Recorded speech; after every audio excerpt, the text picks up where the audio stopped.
ఈ కొద్ది కాలంలో కుంభాభిషేకం అనేది జరిగింది కదా! అవును. దానివల్ల అంటే దేనికోసం చేశారు ఆ కుంభాభిషేకం? కుంభాభిషేకం అంటే 100 సంవత్సరాలకు ఒకసారి చేస్తారు. లేదా 12 సంవత్సరాలకైనా గూడా 50 సంవత్సరాలకైనా చేస్తారు. శక్తి ఉంటే కుంభాభిషేకం చేసుకోవచ్చు. ఆహ్, ఒక 2019 ఆ కాలం నందు 220 సంవత్సరాలు, 30 సంవత్సరాలు అయినాయని చెప్పి పెద్దలు నిర్ణయించుకొని ఆ యొక్క కుంభాభిషేకం చేయడం జరిగినది. ఇప్పుడు మళ్ళా శిఖరం కడుతూ ఉన్నారు భక్తులందరూ కూడా కలిసి పంచశిఖరం గోపురం కడుతూ ఉన్నారు. గాలి గోపురము. అది పూర్తయిన తర్వాత గర్భగుడిలో మేము స్వామి వెనకాల ఉన్న ఆ యొక్క గోడను తీసి వెండి తాపడంతో అలగాలి, వెండి తాపడం పెట్టాలని సంకల్పించాము. ఆ సంకల్పం కూడా తొందరలో జరుగుతుంది.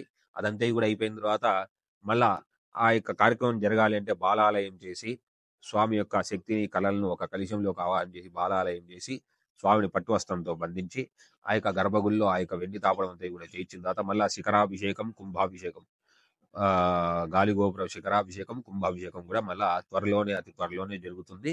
అది కూడా మీకు తెలియజేస్తాను.